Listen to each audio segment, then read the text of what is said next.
Good morning, my learners. Welcome to my YouTube channel. I hope all of you are fine and safe. Last time हमने हमारी video के अंदर 14 group family को complete किया था, जिसमें हमने उसके general characters, chemical studies and their some important compounds of carbon and silicon के हमने स्टडी किए थे. Today we do the next family of the p block element, that is 15 group family. आज जो हम करेंगे वो है हमारे पास क्या 15 ग्रुप एलिमेंट्स की क्या करेंगे हम स्टडी करेंगे. इसकी जनरल जो एलिमेंट्स हैं वो है हमारे पास क्या जनरल जो एलिमेंट है 15 ग्रुप एलिमेंट्स की वो है हमारे पास nitrogen, phosphorus, arsenic, antimony and bismuth. ये सारे इसके क्या है एलिमेंट्स हैं. Nitrogen this is phosphorus P, arsenic AS, antimony SB, bismuth is the BI. इन सब की जो जनरल इलेक्ट्रॉनिक कन्फिगरेशन है सबसे पहले हमारे पास क्या है EC द इलेक्ट्रॉनिक कन्फिगरेशन वो होगी हमारे पास क्या NS2NP3.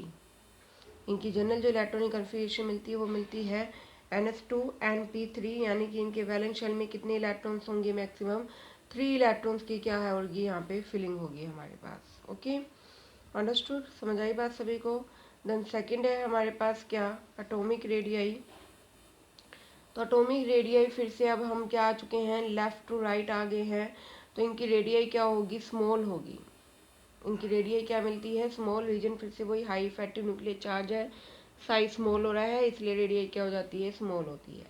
तो 13 ग्रुप फैमिली के कंपैरेटिव इनकी जो रेडियाई है वो क्या होती है हमारे पास स्मॉल. 14 ग्रुप फैमिली के कंपैरेटिव इनकी जो रेडियाई है वो क्या होती है स्मॉल. 14 की ज़्यादा होगी, 15 की कम, क्योंकि हम लेफ़्ट टू राइट मूव कर रहे हैं इस तरीके से. और down the group number of shells क्या होते हैं इंक्रीज होंगे, तो रेडियाई भी क्या हो जाएगी आपके पास इंक्रीज हो जाएगी हमारे पास. Okay, down the group shell increase होने से रेडियाई क्या होती है आपके पास इंक्रीज होती है हमारे पास. थर्ड है हमारे पास क्या आयनाइजेशन एनर्जी. अब इनकी कॉन्फ़िगरेशन क्या है NF2NP3, और P में आपको पता है मैक्सिमम 6 इलेक्ट्रॉन आते हैं और इसमें कितने आ रहे हैं 3, यानी कि ये क्या है हाफ फील्ड है. और हाफ फील्ड होते हैं तो नेचर में कैसे होते हैं स्टेबल, और स्टेबल में से इलेक्ट्रॉन को रिमूव करना क्या होता है डिफ़िकल्ट. तो इनकी जो फर्स्ट आयनाइजेशन एनर्जी है वो क्या होगी हाई होगी.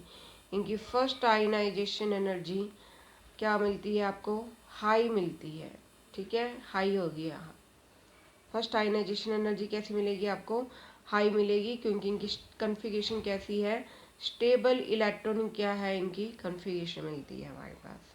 डाउन दी ग्रुप आपको पता है जो साइज इंक्रीज होता है तो इलेक्ट्रॉन्स को रिमूव करना इजी होगा, तो आपकी आयनाइजेशन एनर्जी क्या हो जाएगी डिक्रीज. तो वैसे इनकी जनरली क्या मिलती है high, but down the group क्या मिलती है इनकी लो मिल जाती है हमारे पास. देन है हमारे पास क्या इलेक्ट्रॉन नेगेटिविटी और मेटालिक कैरेक्टर, दोनों साथ साथ ही हम स्टडी करेंगे. इलेक्ट्रो नेगेटिविटी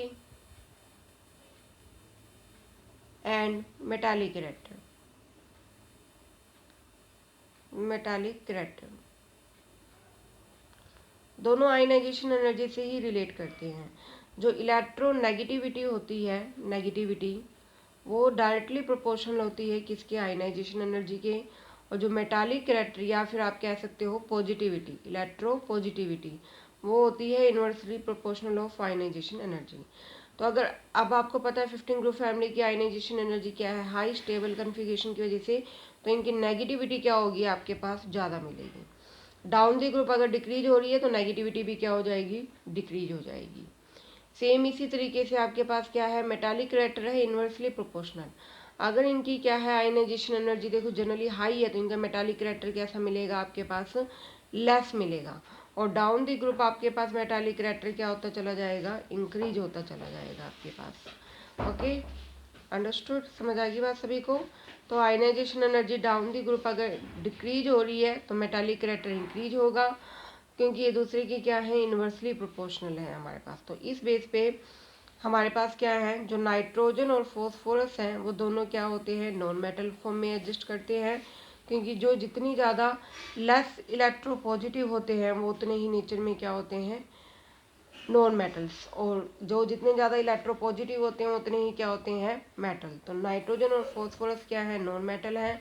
आर्सेनिक और एंटीमनी जो है हमारे पास, आर्सेनिक और एंटीमनी वो कैसे हैं, मेटलोइड हैं, क्योंकि सेंटर में आ जाते हैं। और जो हमारे पास है बिस्मथ है वो कम्प्लीटली क्या होता है, मेटल होता है, क्योंकि डाउन दी ग्रुप क्या है, मेटालिक कैरेक्टर क्या होता है आपको पता है, इंक्रीज हो रहा है, क्योंकि आयनाइजेशन एनर्जी क्या हो रही है, डिक्रीज हो रही है हमारे पास। ओके, तो इस बेस पे ये नॉन मेटल्स हैं, ये मेटलोइड है, और ये क्या है हमारे पास, मेटल की फॉर्म में एडजस्ट करते हैं।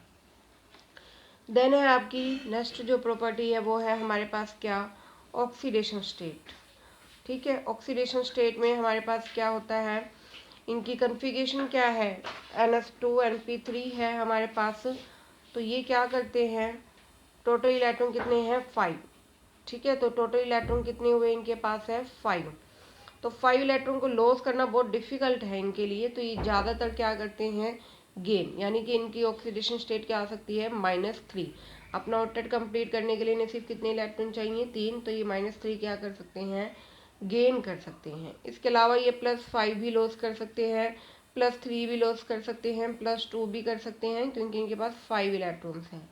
जो नाइट्रोजन है वो सारी ऑक्सीडेशन स्टेट शो करता है -3 से लेके +5 तक की जितनी भी होती हैं, क्योंकि इसका साइज क्या है, स्मॉल है, तो सारे इलेक्ट्रॉन्स का क्या कर सकता है, लॉस और गेन कर सकता है हमारे पास। जनरली इनकी जो इलेक्ट्रॉनिक कन्फिगरेशन है वो हमारे पास क्या मिलती है, -3 फॉर्म में मिलती है हमारे पास। ओके, अंडरस्टूड, समझ आई बात सभी को। देन है हमारे पास क्या, कैटेनेशन। कैटेनेशन, कैटेनेशन मैंने आपको लास्ट टाइम 14 ग्रुप फैमिली में भी एक्सप्लेन किया था, सेल्फ लिंकेज। ठीक है, सेल्फ लिंकेज होती है, और ये किस पे डिपेंड करती थी, स्मॉल साइज पे। जितना साइज स्मॉल था उतनी मेटल मेटल बॉन्डिंग क्या होती है, स्ट्रॉन्ग होती है, तो उतनी ही कैटिनेशन गुड होती है। तो इस बिहाफ पे अगर हम देखें, कार्बन और नाइट्रोजन में से किसका साइज स्मॉल है, नाइट्रोजन का साइज क्या है, स्मॉल है, तो इसकी कैटिनेशन क्या होनी चाहिए थी, गुड। बट होती क्या है, बट है क्या, बैड। इनकी कैटिनेशन पावर क्या होती है, बैड होती है। कार्बन और नाइट्रोजन में से किसकी गुड होती है, कार्बन की ही कैटिनेशन क्या होती है, गुड होती है। हालांकि साइज नाइट्रोजन का क्या है हमारे पास, स्मॉल है, इसकी गुड होनी चाहिए थी, बट होती क्या है, बैड होती है।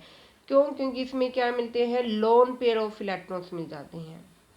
तो लोन पेयर ऑफ इलेक्ट्रॉन से जो मेटल मेटल बॉन्डिंग है वो डिसऑर्डर्ड हो जाती है, जिसकी वजह से वो वीक होगी, और हमारे पास कैटिनेशन भी क्या हो जाएगी, वीक होती चली जाती है। तो इनकी जो हमारे पास नाइट्रोजन जो है नाइट्रोजन में क्या मिल रहे हैं, नाइट्रोजन में लोन पेयर हैं, इसी लोन पेयर की वजह से इनकी कैटिनेशन क्या होती है, not good. Catenation not good, अच्छी नहीं होती हमारे पास, क्योंकि इनमें क्या मिलते हैं, लोन पेयर की वजह से मेटल मेटल बॉन्डिंग क्या होती है, वीक हो जाती है। डाउन दी ग्रुप जाओगे तो आपको पता ही है, कैटिनेशन और भी क्या होती चली जाती है, डिक्रीज होती चली जाती है, क्योंकि साइज क्या हो रहा है हमारे पास, इंक्रीज होता चला जाता है, तो बॉन्डिंग क्या हो जाएगी, वीक होती चली जाएगी हमारे पास। ओके, तो अगर आपसे पूछा जाए कि कार्बन और नाइट्रोजन में से किसकी कैटिनेशन गुड है, तो आप नाइट्रोजन को मत लिख के आना, क्योंकि इसका साइज स्मॉल है, उसमें लोन पेयर मिल रहे हैं, इसलिए वहाँ पे क्या है, डिसऑर्डर्ड फॉर्म मिलती है, इसलिए हमारे पास कार्बन की ही कैटिनेशन क्या होती है, गुड होती है। देन है नेक्स्ट जो हमारे पास प्रॉपर्टी है वो है हमारे पास क्या, एलोट्रोपी। एलोट्रोपी फॉर्म है हमारे पास। एलोट्रोपी भी मैंने आपको बताया था कि एक ही एलिमेंट का एक से ज़्यादा फॉर्म में क्या करना, एडजस्ट करना। नाइट्रोजन और बिस्मथ को छोड़ के बाकी सबकी क्या मिलती है, एलोट्रोपिक फॉर्म मिलती है। फॉस्फोरस की 3 है, white, black and red. Arsenic की हमारे पास 2 हैं, येलो और ग्रे। ये इनकी एलोट्रोपिक फॉर्म है, yellow arsenic, grey arsenic. Antimony की हमारे पास 2 हैं, येलो और सिल्वरी ग्रे, ये है हमारे पास। ओके, अंडरस्टूड, समझ आई बात सभी को। तो इस टाइप से हमारे पास क्या मिलती हैं, 3 क्या मिलती हैं हमारे पास, एलोट्रोपिक फॉर्म मिलती हैं, किस किस की, फॉस्फोरस की, आर्सेनिक की, नाइट एंटी बनेगी। नाइट्रोजन और बिस्मथ की कोई एलोट्रोपिक फॉर्म नहीं मिलती है हमारे पास। अंडरस्टूड, समझ आई बात सभी को। देन है इनकी एलिमेंटल स्टेट या फिर केमिकल रिएक्टिविटी आप कह सकते हो। Elemental state and chemical reactivity.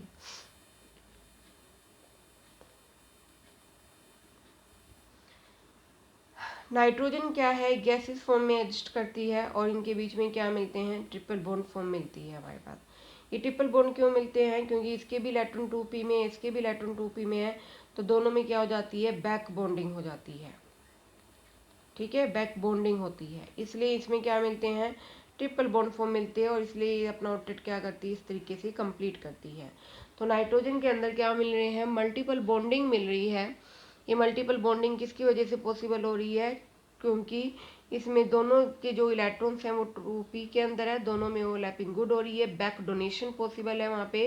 तो वहाँ पे p पाई क्या मिल रही है आपको, बैक बॉन्डिंग मिल रही है। कैसी बॉन्डिंग मिल रही है, p पाई, इसलिए वहाँ मल्टीपल बॉन्डिंग मिल रही है। ट्रिपल बॉन्ड है तो ऑब्वियस है इसकी डिसोसिएशन एनर्जी बहुत क्या होगी, हाई होगी, हाई बॉन्ड डिसोसिएशन एनर्जी मिलेगी। तो बॉन्ड को तोड़ना क्या होगा, मुश्किल होगा, मुश्किल होगा तो रिएक्टिविटी क्या होती चली जाएगी, डिक्रीज हो जाएगी हमारे पास।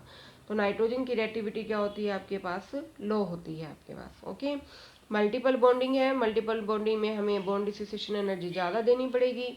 बॉन्ड डिसोसिएशन एनर्जी अगर ज़्यादा होगी तो बॉन्ड तोड़ना डिफिकल्ट होगा और रिएक्टिविटी क्या होती चली जाएगी हमारे पास, डिक्रीज होती चली जाएगी।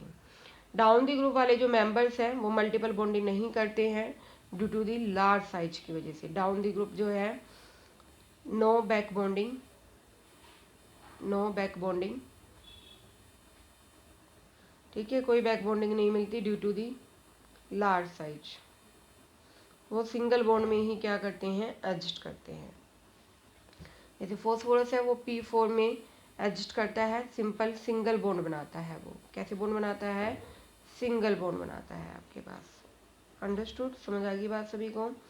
तो इसलिए इनके बीच में बॉन्ड लग रहे हैं, तो ये इसलिए हमारे पास क्या है, सिंगल फॉर्म में है, क्योंकि साइज बड़ा है, कोई बैक बॉन्डिंग नहीं है। नाइट्रोजन में मल्टीपल बॉन्डिंग है, क्योंकि वहाँ पे क्या है, बैक बॉन्डिंग पॉसिबल है। तो ये सारी इसकी क्या थी हमारे पास, जनरल कैरेक्टरिस्टिक्स थी। नेक्स्ट वीडियो के अंदर हम इसकी केमिकल स्टडीज़ करेंगे। तो इतना आपने पढ़ना है, समझना है। अगर किसी को कोई प्रॉब्लम लगे तो आप मेरे से कंसर्न कर सकते हो। पहले वाली वीडियोस के लिंक भी आपको डिस्क्रिप्शन बॉक्स में दे दी गई हैं, तो वहाँ से सभी ने वीडियोस को जरूर विजिट करना है। Thank you.